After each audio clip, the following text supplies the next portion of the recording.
नमस्कार, सबसे लवरेज में आपका स्वागत है। मैं हूं प्रदीप शाह। बात आज हो रही है रेणु माटी, जो हिमालय के तलहटी में बसा हुआ है।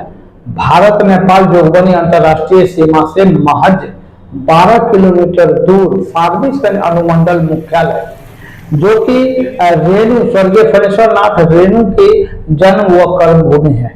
इस क्षेत्र में राजनीति और साहित्य लगातार उर्वरा शक्ति रही है यहाँ की, लेकिन भारत नेपाल सीमावर्ती क्षेत्र में तस्करी एक कोढ़ के समान है। हालांकि हाल के वर्षों में जो काले कारनामों की बाढ़ सी आ गई है। ऑनलाइन सट्टा, अवैध प्रतिबंधित लॉटरी, नशे के कारोबार, ये तमाम चीज सीमा पर नेपाल से संचालित होते हैं भारत विरोधी शक्तियों के इशारे पर।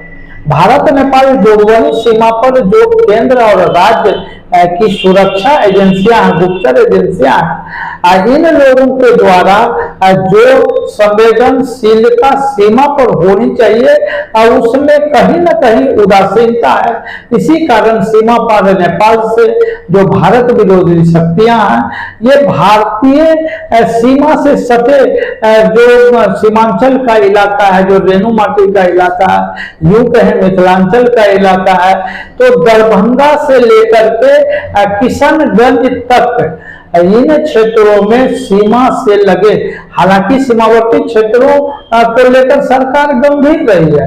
भारत और चाइना के बीच जो 1962 में युद्ध हुआ था, उस युद्ध के बाद जानकार बताते हैं कि प्रधानमंत्री के नेतृत्व में भारत के तमाम उच्च पदस्थ अधिकारियों और विभिन्न विभागों, गृह मंत्रालय, रक्षा मंत्रालय, तमाम एक हाई लेवल मीटिंग हुई थी। उस मीटिंग में भारत और नेपाल सीमा की सुरक्षा को लेकर और भविष्य में किसी आपात स्थिति में चीन से कैसे निपटा जाए, इसको लेकर रणनीति बनाई गई थी।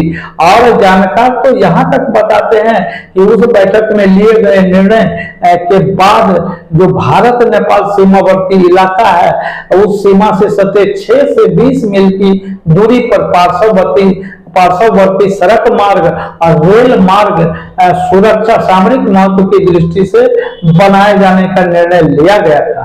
हालांकि जो भारत नेपाल सीमा पर जो सुरक्षा सामरिक महत्व की दृष्टि से जो सड़कें बनी, वो बाद में जाकर प्रधानमंत्री अटल बिहारी वाजपेयी के समय जो स्वर्णिम चतुर्भुज योजना बनी, उस योजना के बाद पूरे भारतवर्ष में जो और इस इलाके में 205 किलोमीटर मिसलिंकिंग रोड दरभंगा और फारबिसगंज के बीच ये बना, और NH57 अभी जो वर्तमान में है। तो विकास की गति तेज हुई मिथिलांचल में, सीमांचल में। हालांकि ये पिछड़ा इलाका, यहाँ उद्योगों की कमी है, हालांकि उद्योगों की कमी तो पूरे बिहार में है, लेकिन वर्तमान समय में जो फारबिसगंज सीमावर्ती इलाका है, इसमें अप्रत्यक्ष रूप से, अघोषित रूप से तस्करी दोनों ओर, सीमा के दोनों ओर, भारत और नेपाल की सीमा चूंकि पारगमन संधि के तहत खुली है, इसलिए एक दूसरे देश में आवाजाही के लिए पारपत्र की आवश्यकता नहीं होती है।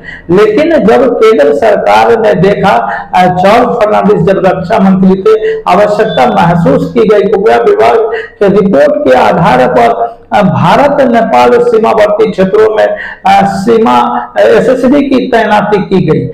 जब SSB की तैनाती की गई, उस समय पैरामिलिट्री फोर्स इसके पास सशस्त्र बल नहीं था और केवल सूचनाएं इकट्ठे करने का काम करती थी SSB। उस वक्त अचानक से लोगों में एक खौफ पैदा हो गया था। अभी वर्तमान में SSB को शस्त्रों से लैस किया गया, बावजूद सीमा पार नेपाल से गतिविधियां जारी है। संदर्भ अगर केवल रेणु माटी फारबिसगंज कर लें, और तो पिछले 17 अक्टूबर को फारबिसगंज के PM ज्वेलर्स एंड सन्स के रजनीश बेंगवानी और उनकी पत्नी अर्चना जैन और एक हेमंत गोलचा, ये लोग अपने वाहन से सीमा पार नेपाल में भर्ती अपने एक दोस्त से मिलने जा रहे थे, जैसा बताया गया बाद में।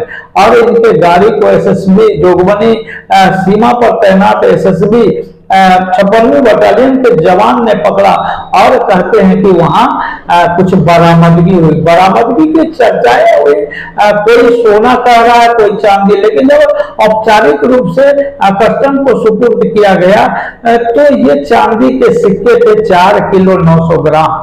अब इस मामले में जोगबनी के थाना प्रभारी ने जो रिपोर्ट और जो चर्चाएं एसडीओ को विश्वास सूत्रों से मिली, फार्मेशन के एसडीओ सुरेंद्र कुमार अलवेला को, उसके आधार पर उन्होंने एक पत्र लिखा और आशंका जाहिर की कि जो पकड़े गए माल है चांदी के सिक्के, अब उसके बारे में चर्चाएं हैं कि वो सोना के भी हो सकते हैं, जिसको मैनेज कर बदल दिया गया और ऐसी आशंका जताई गई। इसके बाद आनंद फानन में एसएसबी की 56वीं बटालियन के द्वारा बड़े पदाधिकारियों के द्वारा इस मामले में जांच पूरी कर ली गई और बड़े पदाधिकारियों को, जैसा उन लोगों ने आधिकारिक रूप से बयान दिया, बड़े पदाधिकारियों ने एसएसबी के बड़े पदाधिकारियों को सूचित कर दिया गया, रिपोर्ट समर्पित कर दी गई है। इसी क्रम में सत्य से लवरेज के द्वारा जब घटनाक्रम की पड़ताल की गई तो भारत नेपाल सीमा पर जो सीसीटीवी कैमरा तीसरे आंख की निगरानी है, इसको कमजोर पाया गया। इस संदर्भ में जब भारत नेपाल जोगबनी सीमा पर तैनात कस्टम के अधिकारी से बात हुई सबसे लवरेज की, तो उन्होंने इस मामले को उठाया और कहा कि पास के जो फारबिसगंज अनुमंडलीय क्षेत्र है, इसमें जब 68 लाख की लागत से 90 कैमरा 32 चिन्हित स्थानों पर लगाए हैं केवल सुरक्षा के दृष्टिकोण से, तो दो देशों की सीमा पर तो और भी कड़े प्रबंध होने चाहिए। तो इस मामले में जो राज्य और केंद्र की एजेंसियां आपस में भिड़ी, केंद्र की एजेंसियां और राज्य की एजेंसियां तलखी में काम चलने लगा और अब स्थिति यह है कि उसी पीएम ज्वेलर्स के यहाँ जो एसी जीएसटी के नेतृत्व में फार्मेशन अंचल के एसी जीएसटी के नेतृत्व में छापेमारी हुई। तत्काल कागज उपलब्ध नहीं कराने पर 3 करोड़ 20 लाख के सोने के जेवरात और 26,000 चांदी के जेवरात, 3 करोड़ 46 लाख रुपए मूल्य के जेवरात को एसी जीएसटी के नेतृत्व में जब्त किया गया और आज की ही तिथि में उनसे मांगा गया, जब प्रतिष्ठान के मालिक ने बताया कि उनका जो कागजात है, संबंधित जब्त माल से जुड़े जो कागजात है उनके चार्टर्ड अकाउंटेंट के पास है। चार्टर्ड अकाउंटेंट कोई बाहरी नहीं, केवल फार्मेशन के ही है। ऐसे में 7 घंटे तक चली छापेमारी में कागजात नहीं दिखाया जाना और छापेमारी के क्रम में अधिकारियों का फोन से एक दूसरे से बात करना, अटकलों का बाजार गर्म है। हालांकि इस संदर्भ में आज मुख्यमंत्री सचिवालय की ओर से डीजीपी बिहार और होम सेक्रेटरी गृह सचिव को निर्देशित किया गया। कई आशंकाएं जाहिर है। तो कुल मिलाकर स्थिति यह है कि भारत नेपाल सीमावर्ती क्षेत्रों में जो सर्राफा व्यवसायी हैं, इनके द्वारा जो 3% जीएसटी देना है, माल खरीद पर 3% और बिक्री पर 3%, इन प्रक्रियाओं का पालन नहीं किया जा रहा है। हालांकि एसी जीएसटी के द्वारा हाल ही में रेडीमेड से जुड़े नामी दुकानदार के यहाँ, जुपिटर स्टोर के यहाँ भी छापेमारी हुई, कर वंचना के मामले सामने आए। फार्मेशन के वार्ड नंबर 1 में भी कवाड़ी खाने में भी छापेमारी हुई और उसमें भी कर वंचना की शिकायतें मिली है। ताजा घटनाक्रम में भी जो अत्यधिक माल, जो स्टॉक ओवर स्टॉक माल की बात कही जा रही है, तो इसमें भी कर वंचना की शिकायतें। हालांकि जब अधिकारियों ने पत्रकारों से बातचीत करते उन्होंने कहा कि मुख्यालय के निर्देश पर मुख्यालय ने आशंका जाहिर की है कि पीएम ज्वेलर्स एंड सन्स फार्मेशगंज के द्वारा जीएसटी में कर वंचना की जा रही है, उसी के अंतर्गत ये छापेमारी की गई है। लेकिन जानकार बताते हैं कि 17 अक्टूबर को जो भारत नेपाल जोगबनी सीमा पर पीएम ज्वेलर्स के रजनीश बेंगवानी, उनकी पत्नी और हेमंत गोलछा जिस वाहन से जा रहे थे, उस वाहन में जो बरामदगी हुई है उसी से जोड़कर लोग इस घटनाक्रम को देख रहे हैं। आज सोमवार है, आज अभी जांच के दौरान एसी जीएसटी के कार्यालय में पीएम ज्वेलर्स के जो चार्टर्ड अकाउंटेंट हैं, जो आधिकारिक रूप से कागजात जमा करेंगे, तो जो अधिकारियों ने बताया अभी तक, हालांकि बातें छनकर ये आ रही है कि जितने भी माल पकड़े गए उससे संबंधित ऑनलाइन टैक्स जितने पेड होंगे, उसके अलावे जो माल एक्स्ट्रा होंगे उन पर 100% जो फाइन जुर्माने का प्रावधान है, सबकी नजर पीएम ज्वेलर्स पर टिकी हुई है। वहीं दूसरी ओर मुख्यमंत्री नीतीश कुमार के सचिवालय और राज्य के गृह सचिव के अलावे डीजीपी बिहार और तमाम बड़े अधिकारियों के अलावे गुप्त अधिकारी जो इस पर नजर रखे हुए हैं।